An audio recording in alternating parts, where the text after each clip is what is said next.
What's up? We're back again.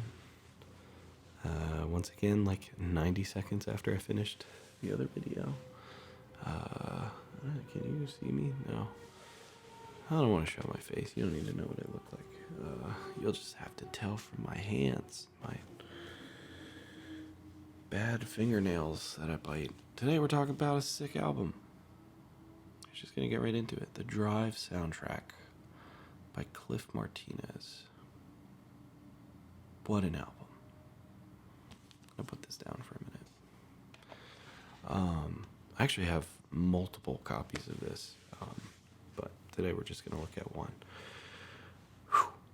What can we say about this album? Well, first of all, it's a great movie. If you haven't seen it, would recommend it. It stars Ryan Gosling, if you can't tell. There's more pictures of him on the inside that we'll look at soon. But Drive is a 2011 crime drama by, oh God, where is he from? I think he's Danish. Nicolas Winding Refn, if that's the correct way to say it. More of an art house director. It's funny. Drive is kind of controversial in the film community because some people think it's really pretentious, which it kind of is. But it's also objectively gorgeous and one of the most well-framed movies of the early 2010s. It's got so much style. The art, the wardrobe, the locations, the pacing, everything. And really a huge part of the style of this movie is the music. And so I am a bit of a fanatic about this soundtrack and this movie. When I was 18 years old, I didn't know what I wanted for Christmas, so I asked my mom to get me the jacket. I have the jacket. Works good on Halloween. That's really the only time I wear it. But it's it's a big piece of art for me. I love the movie. I love the soundtrack. It really started my kind of love affair with Ryan Gosling's performances in more subtle roles. Another really good performance from him is Place Beyond the Pines or Lars and the Real Girl. This movie really helped me appreciate him as an actor. And obviously that's only grown. I love that he's getting into more comedic roles. Barbie is really funny as Ken, and even though it's a few years old, The Nice Guys is a really great movie with him and Russell Crowe. But yeah, this really kind of started my journey as a fan of everybody involved in this. I mean, Carey Mulligan, Oscar Isaac, Albert Brooks, was Bryan Cranston, just incredible cast, all people who have done or have continued to do great work. Ron Perlman. I mean, yeah, it's just really, really great casting and really great music. I don't really know why people would not like this movie. I think it's great. Other than if you're expecting an action, crazy James Bond car chase movie, it's not that. It's very artistic, emotional. There's a lot of space to breathe, which is the sort of stuff that I personally enjoy. But enough about that. Let's get into the history of this. So, 2011, this movie came out. In production, there's a guy by the name of Johnny Jewel. You might know him. He's on this album in a band called Chromatics.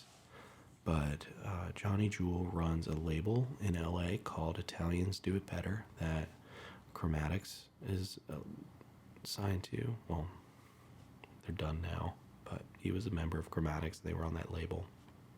And another artist on this soundtrack, Desire, is an artist on that label. And so I say all that to say that before this soundtrack came together, before Cliff Martinez was involved, Johnny Jewel was approached by Nicolas Winding Refn, or vice versa. And he actually made an entire soundtrack for this movie that was not used, which to anybody who loves this movie would be like, oh man, I want to hear that. What is it? Fortunately for you, if you didn't know, it actually still exists. It exists by another name that Johnny Jewel goes by. He collaborates with a partner. I can't remember, but the group is called Symmetry. And man, I cannot remember the name of it off the top of my head. Oh God. Either way, I'll link the album in the description. But there's a whole other album of music that's supposed to go to this movie that exists and is out there. It's released. It's on Spotify. It's on Apple Music. You can listen to it. You can buy the record by a group called Symmetry. And so that's an interesting piece of information.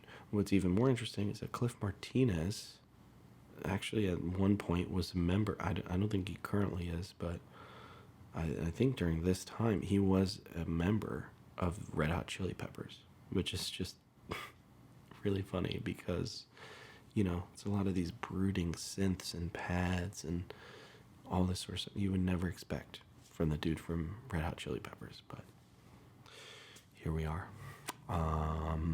Another interesting thing that happened with the soundtrack for this movie is, I think in 2016, 2015, there was this weird thing that BBC decided to do where they said, you know what, we're going to cut out all of the music from Drive and we're going to rescore it and we're going to broadcast it for one night.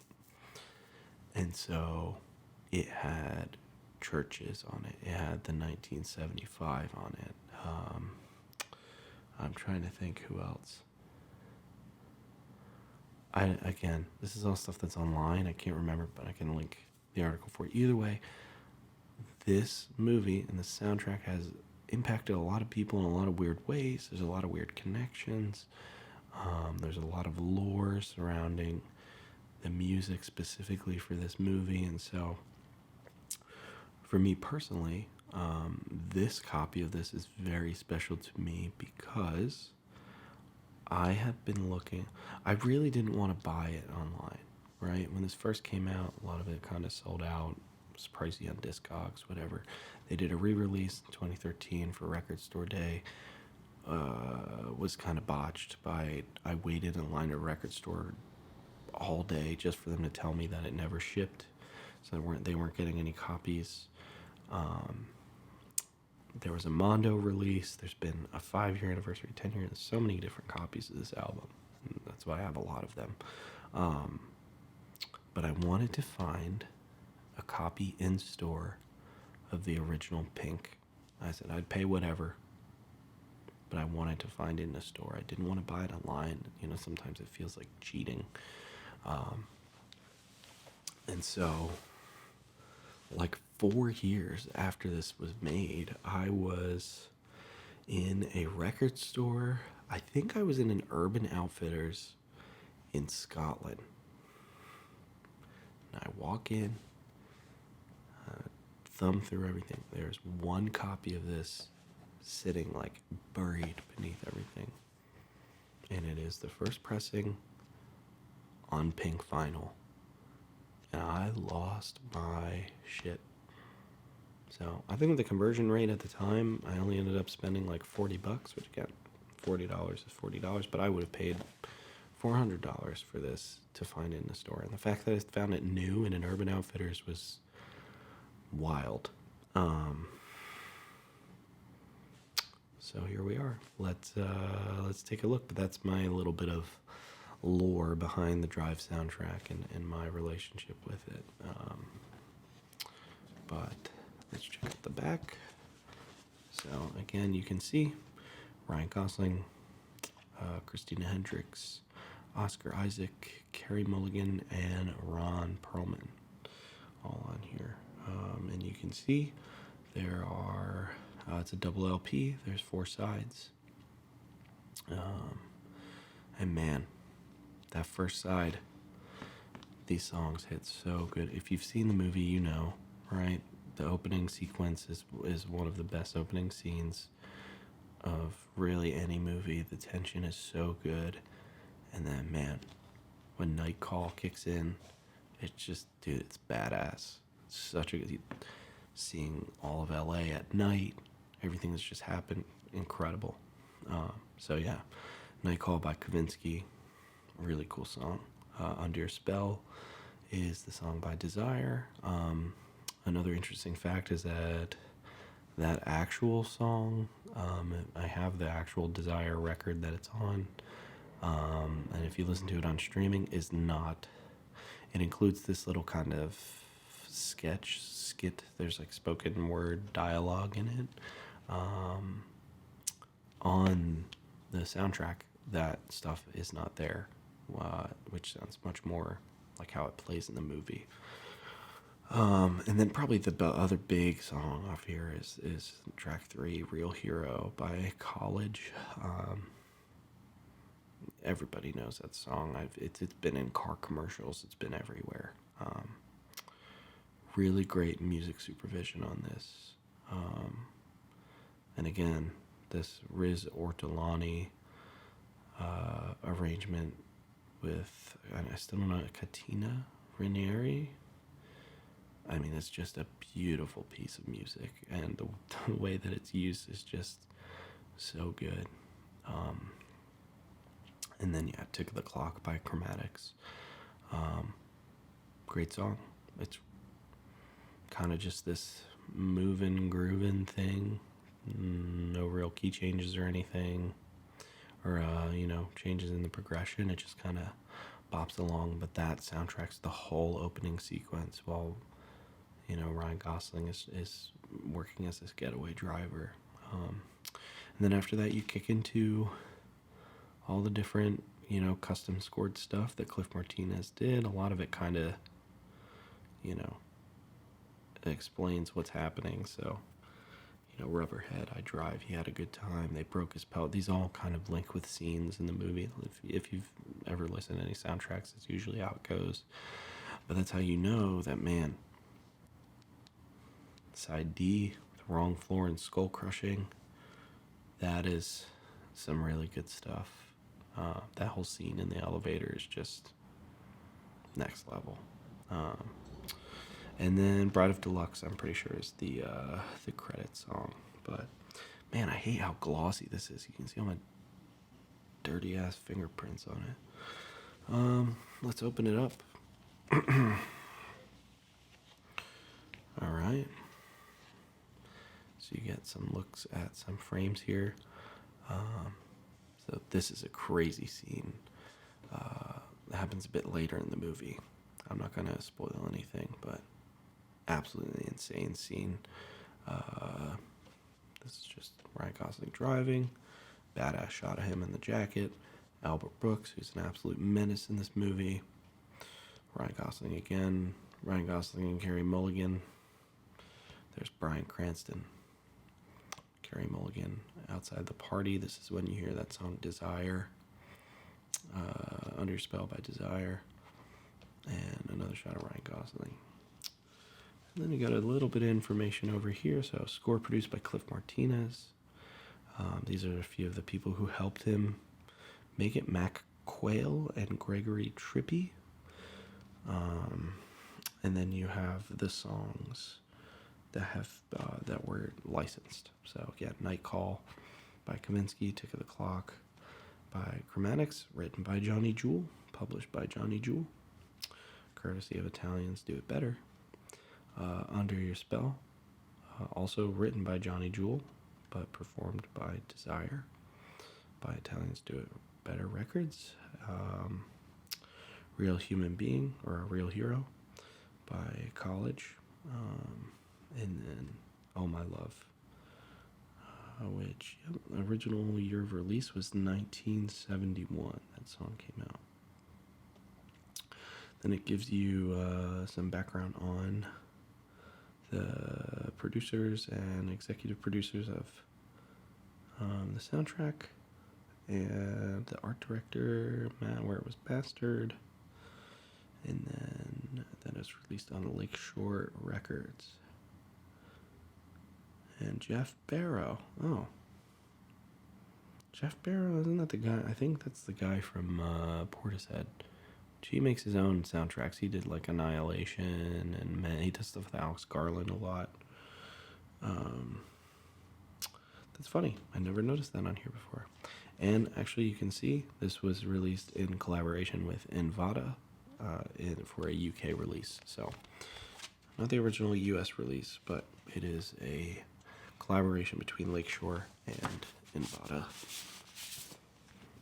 And now, let's get to the main attraction. I love how bright there's that hot pink. I mean, they got it down exact with the font and everything. It's good, man. Really great record. Maybe in another video I'll show off some other variants, because we got alternate colors, alternate artwork. I actually have a version that Johnny Jewel released on Italians Do It Better, which is like just the songs that were licensed. But it has a really cool alternate cover that has like a shot of the jacket with, man, I'm really struggling here. I'm so sorry. It's got like a cool shot of the jacket with the hammer and like blood all over the jacket. It just looks really cool. But yeah, I'm a bit of a nerd about this movie and this music. Again, this is gonna look exactly the same, but really pretty album, really pretty music, really great film. I have the Blu-ray around here somewhere, and yeah, I'm hoping to get a chance to see this in theaters again someday, because there's nothing like seeing it on the big screen, man.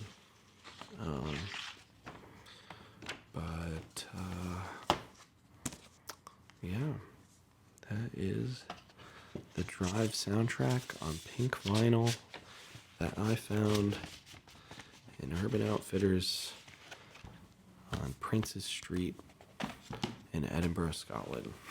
And yeah, really love it. I mean, dude, this is such a badass shot. Come on, look at that. I even got the gloves because I was a loser. But yeah, that's it. I have a decent amount of soundtracks, and I get soundtracks of like, again, this isn't that obscure, but some of the other stuff I have is a little bit not as well known. Or just like, why would you get that on vinyl? But I don't know. Maybe I have like a video game soundtrack. I have a few. Maybe we'll do that next. But it's late here. I'm tired. I've done 4 of these, so I think I'm gonna give my voice a break. And yeah, man, we'll get cranking again soon. Hopefully I can leave this set up just the way it is and come back and do a few more. Let me know if you like this movie and you like the music. Are you a Ryan Gosling fan? Are you a Nicolas Winding Refn fan? Do you own this record? Do you have a cool record story of when you found something you had been looking for in a store for a long time? I'm still looking for the original Willy Wonka and the Chocolate Factory with Gene Wilder. I'm still looking for a copy of that in a record store. I don't want to buy it online. Fingers crossed it will happen, but it's been 10 plus years already, so who knows. But I love that stuff of just, man, the joy of finding a really cool album. Yeah, when you finally find it, it's just so much better than just like, oh yeah, let me just order this online, or I'll buy it off this guy on Discogs or whatever. It's finding it for real is really rewarding and a huge part of why I love this. So yeah, watch, drive, listen to the music. Check out the Red Hot Chili Peppers featuring Cliff Martinez. I gotta look more into when I'm sure I have read it before, but I just can't remember when he was in the band or what he did for how long. And so that's it for me. I'm gonna go to bed, I think. Hopefully you will too after listening to this. But this has been another episode of Relaxing Wax. Thank you for sticking around. Leave a comment, give it a like, subscribe if you're not hooked up with us already, and I'll see you in the next one. Peace out.